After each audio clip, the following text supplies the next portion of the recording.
Is it going? 2, 1, and this is Devin with the Cage Rage podcast, and I am joined by Amanda Schutte, and we're going to be discussing UFC 239 this Saturday. It is Monday, so this is the beginning of International Fight Week.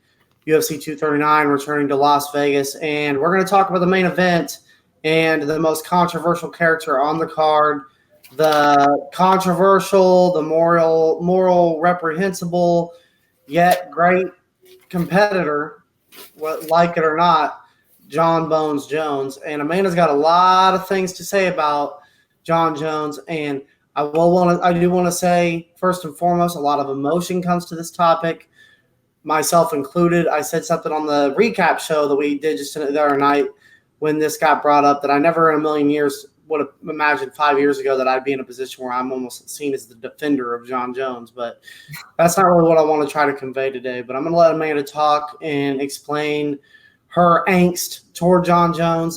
Many feel, I'm not sure if I've seen an athlete in my time, at least in the MMA world, that's as universally despised as somebody like Jon Jones. So I know Amanda's very articulate, and she'll explain it well for us. So Amanda, the floor is yours to talk about this controversial figure, Jon Jones. Hey, so thanks for handing me the floor. Yeah, when you talk about Jon Jones, you have, like you said, two very different sides to the situation, right? So you have people that are like, but he's the GOAT. He's never truly been beaten. The one time he doesn't have a win, it's no contest. And so he's never really had that challenge, right? No one's ever come out, taken him down, and that's it. He's been beaten. There's been no argument against saying he's the greatest, right? I can't stand Jon Jones's personality. I can admit he's an amazing fighter, right? So as long as he's not talking, he's fine. The issue becomes when you look at his record outside of the cage, right? So not only has he popped positive for Turinabol and other things, right? Not only has he failed not one, but multiple drug tests multiple times. Then we went and are making a special exception for him, right? Letting him fight anyway, because saying science says that this substance cycles in your system. Other fighters didn't get away with that. Other fighters were fully held to their sentencing, if you will, based on the fact that you took it, that's it, it's done. It doesn't matter if it cycles. It doesn't matter how long ago you took it. If it pops in your system, that's it, you're done. You add to that his traffic record where he got into the accident, broke a pregnant woman's arm in a car accident, while we can only assume he was on something because he ran away.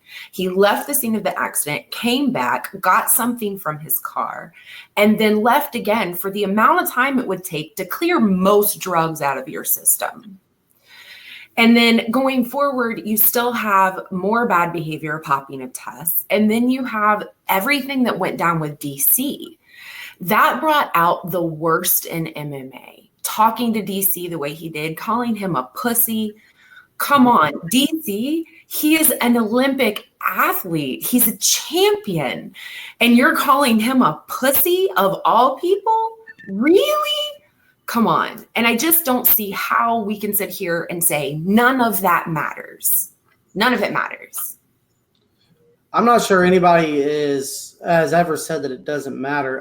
The one thing I will say is I do think that USADA is getting a little bit better about understanding the science of PEDs a little bit better. I'll say right here that I am no expert in it, so I don't really know anything about it. I just know from listening to Nowitzki, Jeff Nowitzki, the president of USADA, right, talking a little bit about it and giving the justification for it. And we see this recently. I know you're bringing up like issues like with Frank Mir and people that have really had the book thrown at them in the past and even though they were arguing the exact same point that Jon Jones is arguing, that this is residual leftovers of past offenses, and they still got flagged and got even longer suspensions than they did before.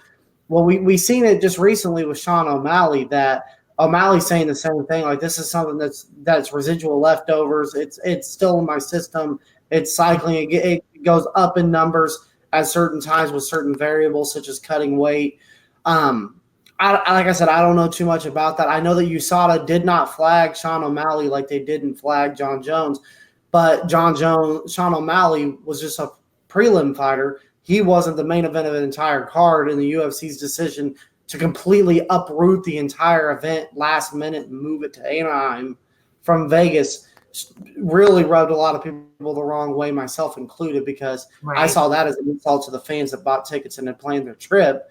Not so much, all to save Jon Jones and his resume. But one thing I do want to talk a little bit about here is,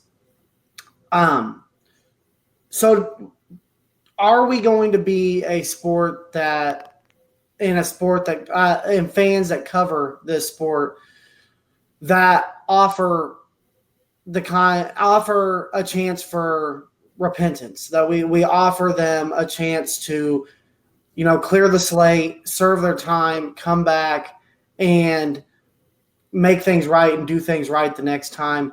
Or are we going to always be people that remember those past infractions and define somebody's entire career by it? And that's a genuine question. It's not me like being just, saying that this is a problem.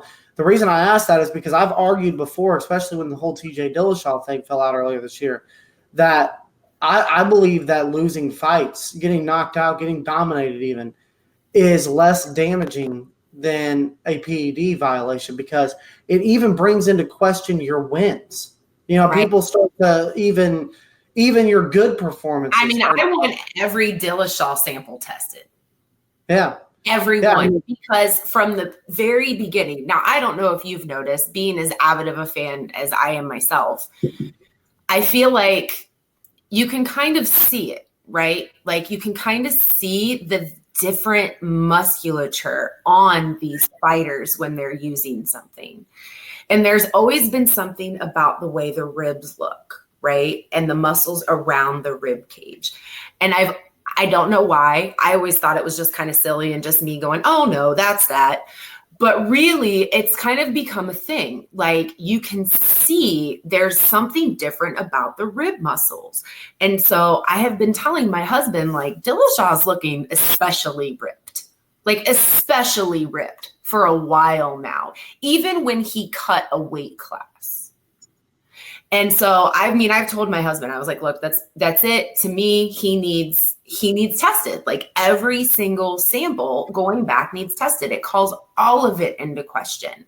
How can your brand and your possibly future spot in the UFC Hall of Fame, right? So let's say that I'm all about redemption. I am incredibly progressive. I feel like one mess up doesn't mean your whole life's ruined. But at the same time, if you're willing to tempt that and you're willing to put those substances in your body, if it's not a tainted supplement that really nobody knew about, a true accident, if it's something that you put in your body and we know it, we know what TJ was caught with. So when you put it in your body, what happens? There's got to be something long-term, right? So maybe the UFC Hall of Fame is off the table for you. Maybe everybody that's ever popped, that's it. You don't get to go in the Hall of Fame. The Hall of Fame doesn't highlight cheaters. Yeah, and that's... Keep them as GOAT, fine. Be GOAT. You're GOAT. That's great. You're GOAT. But you're a GOAT that's never going to be in the Hall of Fame. Yeah, and that's something that brings out a lot of frustration for me as a sport fan of mixed martial arts. I'm not saying I disagree with you, because I've always said, especially with Jon Jones, it's a common conversation among MMA fans to talk about who the GOAT is, who the greatest fighters are. Right. And I always say, well, do we rank Jon Jones or not? And then I understand both arguments, because on one hand, I look at Jon Jones and I look at a handful of guys, namely Jon Jones, GSP, and Mighty Mouse are really the three that come to mind, that I've never seen any fighters that are as fluid in their techniques as they are. They're just consistent from the first round to the fifth round. They are consistently attacking every single point of the body. They can do it all. They can grapple. They don't make mistakes. They're defensively sharp. They're offensively incredible. They don't get tired. Jon Jones is somebody that's consistently You know, even if he's, you know, it takes a while to get your timing, he's consistently throwing teep kicks to the knee, inside leg kicks. He's attacking the body. He's incredibly hard to hit.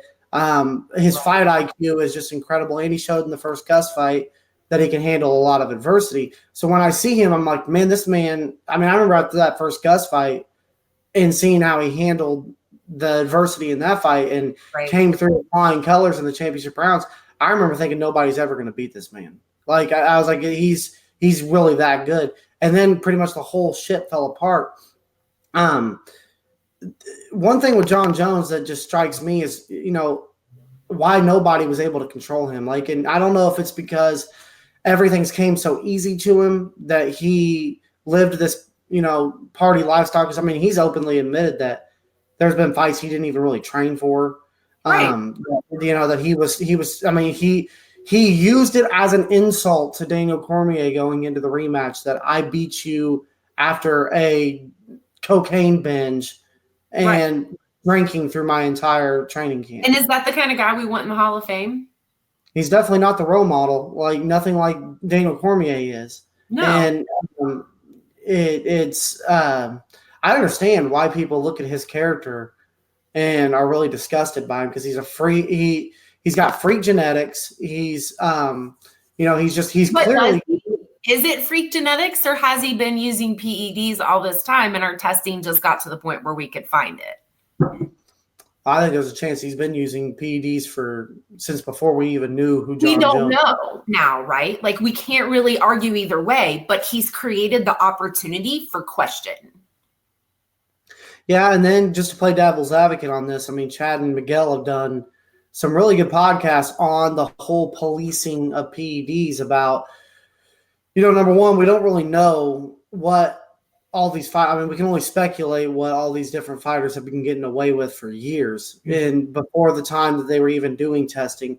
And on top of that, what constitutes a performance-enhancing drug or procedure it's kind of subjective. And, you know, like, for example, with TJ Dillashaw, he comes out and says he takes EPO to get his body going because his body crashed, I think he said like 3 or 4 weeks before the fight, trying to make that cut down to 25. He takes an illegal substance knowing he shouldn't have done it, and just to basically get his body going again. And it gives him more white blood cells, gives him better recovery time, all these things that he was saying about all that. But then Cody Garbrandt comes out and says, no, you know, this man, and he said this before their first fight. So he's been saying this for years that, you know, TJ Dillashaw was showing everybody in Team Alpha Male back in the day how to use steroids. But then when you look at something like the cryogenic chambers, and they're designed to do pretty much the exact same thing as EPO does, is give your body, your blood more oxygen and produce more white blood cells and all this kind of stuff.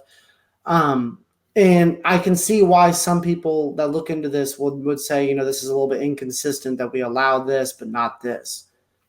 Well, but in one case, in the cryo centers, right, it is a holistic approach. You're using environmental effects to get your body to do its own work on its own systems with its own capabilities. When you're taking something like EPO, you're giving it an advantage that other people cannot get holistically, right? And when you're talking about what's a PED, what isn't, what's safe, what's not safe, to me personally, if you can take a PED and someone else doesn't take a PED and you both perform the same punch, will yours cause more damage?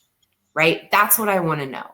If you smoke weed and you hit a bag, you're not going to hit harder. You might hit a little more accurately, right? To me, that's not nearly as big a deal when it comes to policing PEDs. When you go in there and you take something like Trinabol, or you take something that's going to physically make your muscles thicker and stronger to where you're going to do more damage, then you have a problem. I mean, we already know that our sport is borderline just brutality, right? We love it anyway, but that's what it is. We're struggling to make sure that we stay on top of things like this and that we stay valid and legitimate. I mean, we just got let into New York. The last thing we need to do is go backwards in this process.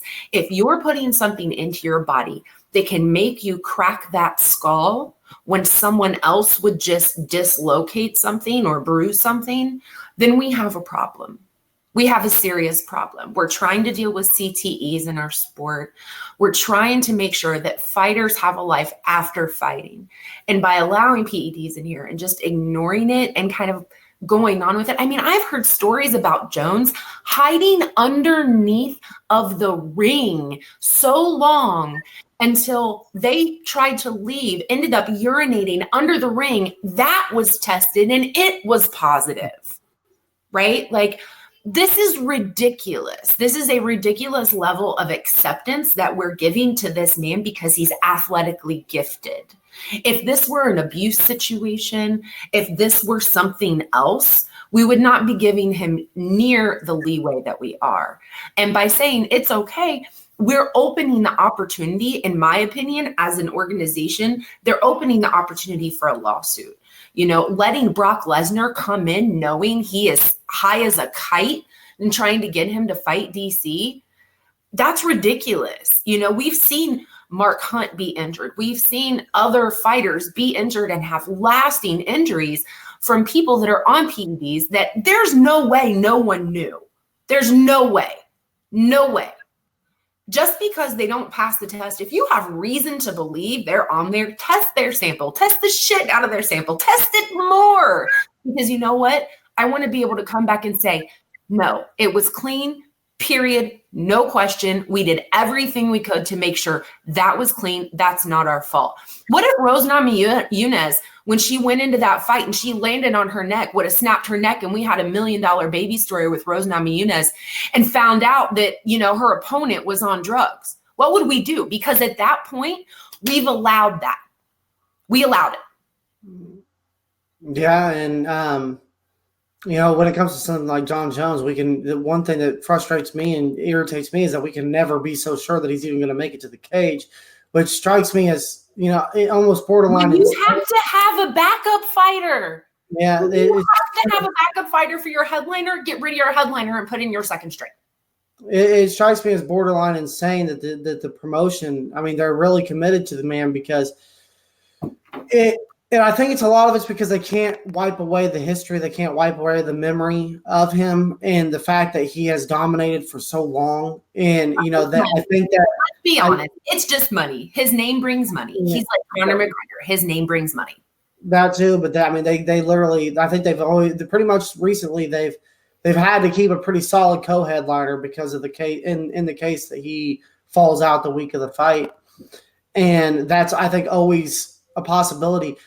What would you say about something Miguel's brought up a lot of times about how there's different philosophies in different cultures on what PEDs, you know, on PED use? For example, in Pride, back in the Pride days, they encouraged people to use PEDs. Right. They wanted the most super athletes. The stigma that created. Yeah, and when you look over in like Russia with different sports, they look at it like it's science. Like this is what we're going to do to get the best out of our athletes.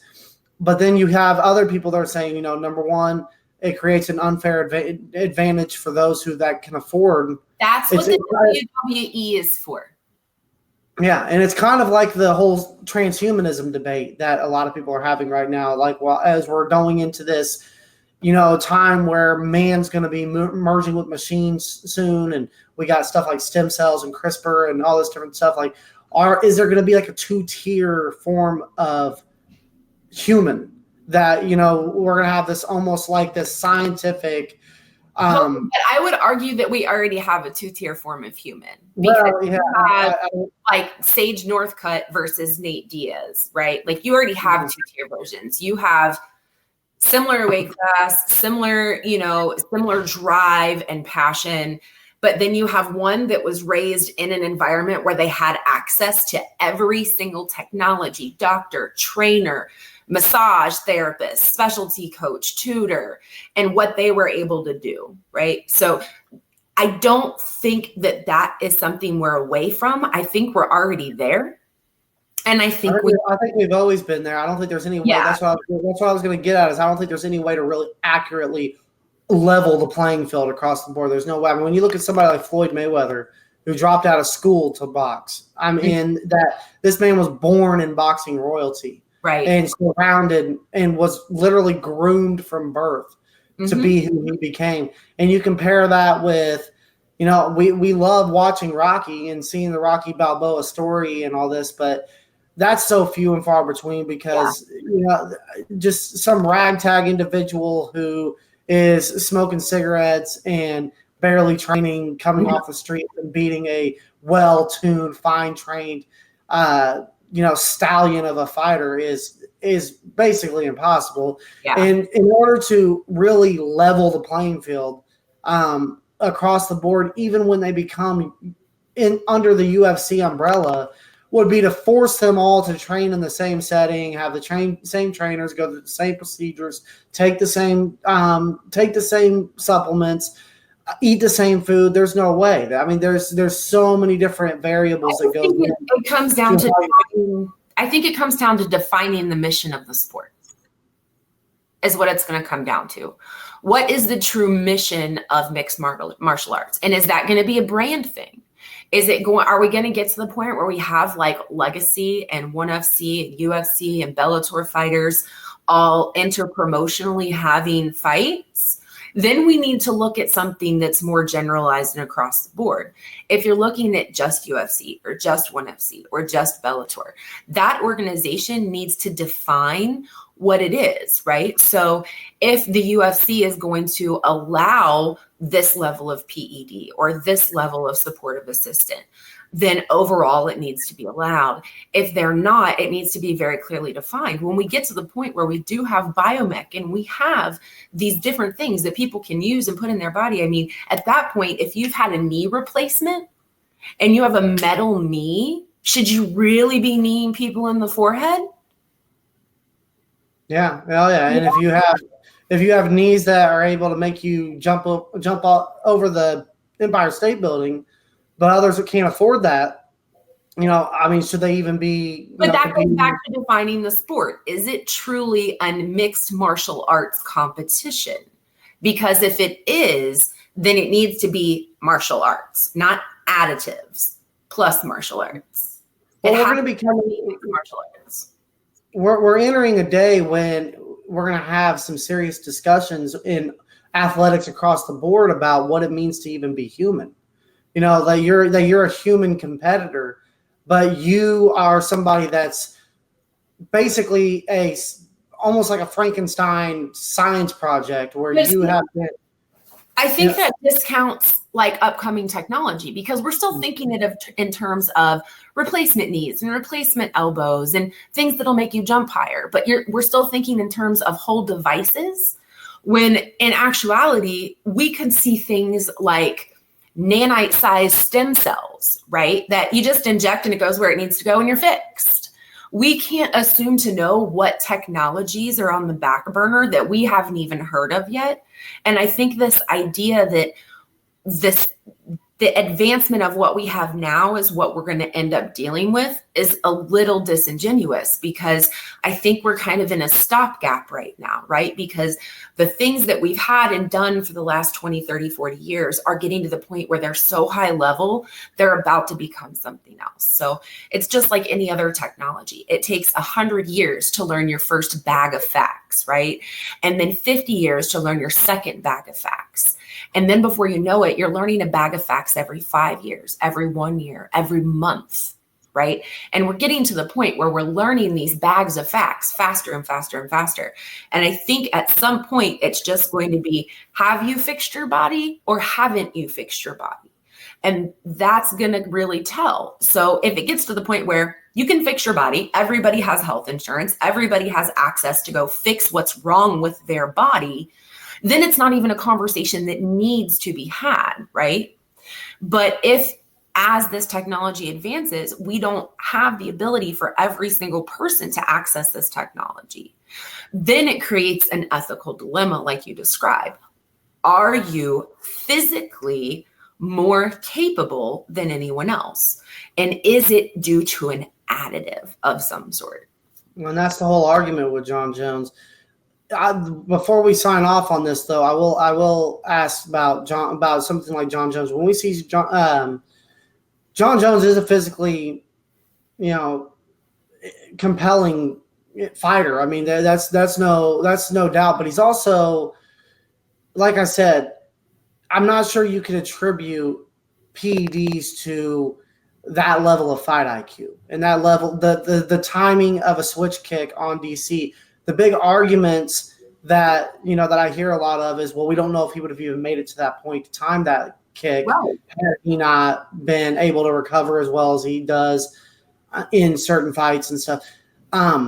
Basically, what I'm asking is, when we look at Jon Jones's fight technique, his fight IQ, his ability to make adjustments midway through the fight, his ability to deal with a lot of different styles, how much are we going to attribute those excellent performances that, if you take away, let's just pretend for a moment that we've never had any sort of scandal with Jon Jones, I'm not sure anybody would be able to even make an argument that. Well, to be fair, everybody's afraid to get close to him because he's afraid he'll just poke him in the eye. Well, he has had a really bad habit of that throughout his year. I mean, really, let's think about it. Anybody starts getting close to him and tagging him in the face, he sticks his fingers out. Yeah, but you had everything from Rampage Jackson wanting teat kicks to the knee to be banned after he fought Jon Jones, because Jon Jones was just snapping his knee back. And I don't know. I struggle with it because, like I said, it's more dangerous than a 12-6 elbow. Yeah. Like I said, I struggle with the Jon Jones thing because they are letting him compete. He's going to be there. He's not going away. And I've said it forever that I'm not sure that until he's older and frail that somebody's going to beat him. So I feel like we're going to be dealing with this conversation with him for a long time. And it frustrates me because, as a purist of the sport and as a fan of the sport, I'm watching somebody that we should be celebrating as greatness.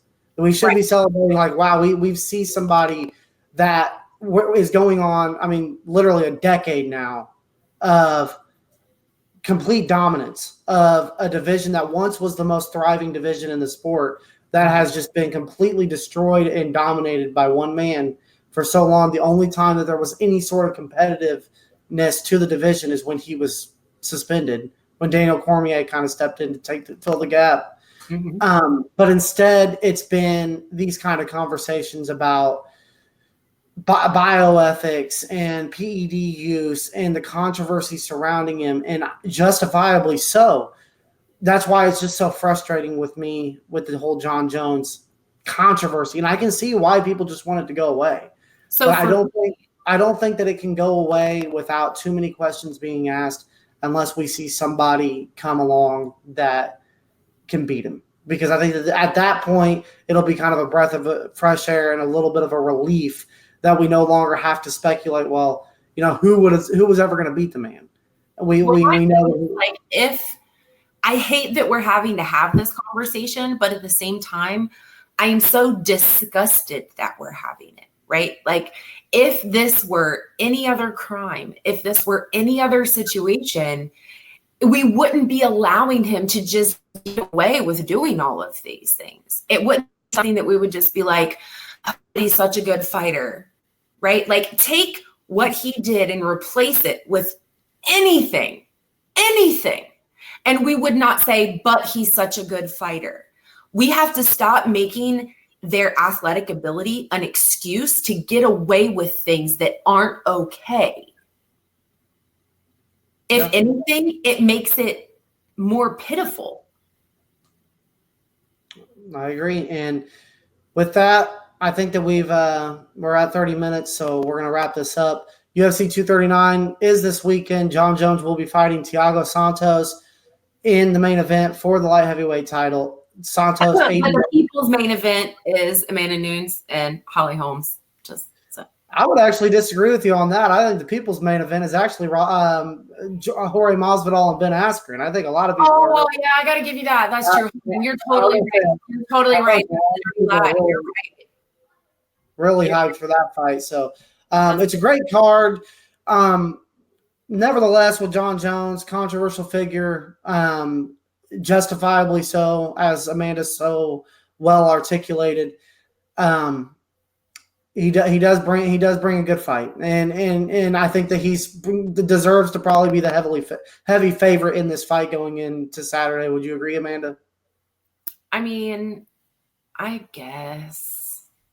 Yeah, Santos, though, I will say this. I don't want to Santos, say, I'm not going to sit here and say that I think he's a favorite. I think yes, betting odds, okay, he will be the one to win.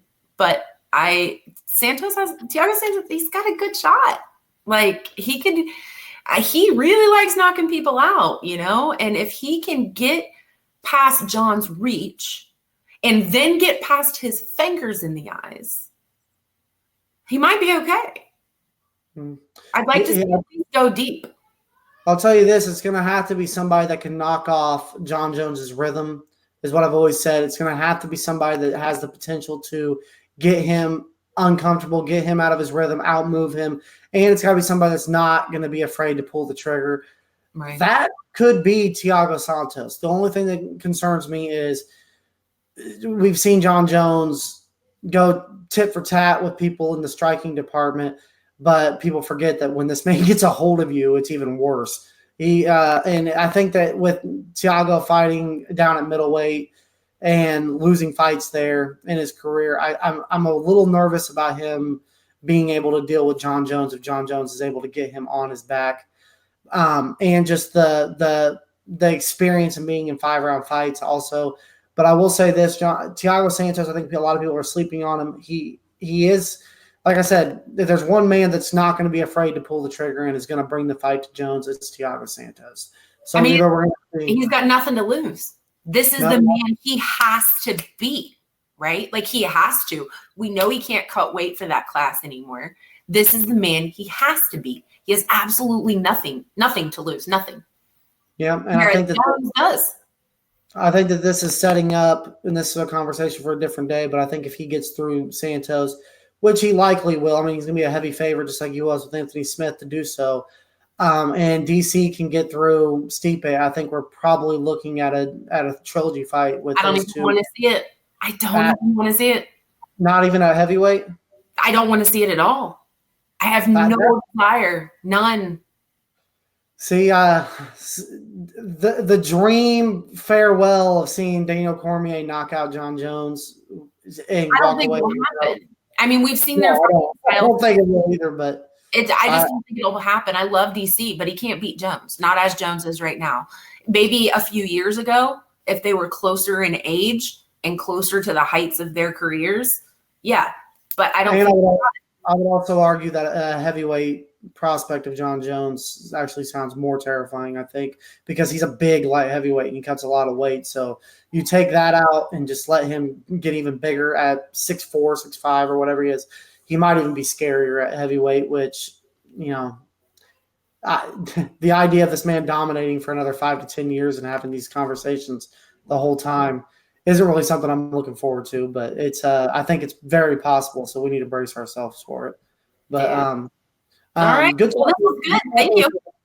Yep, I'm gonna get this transferred to the YouTube channel. It's good talking to you as always, Amanda. You articulated everything I knew that you would on this issue perfectly. So good conversation, and I will talk to you next time.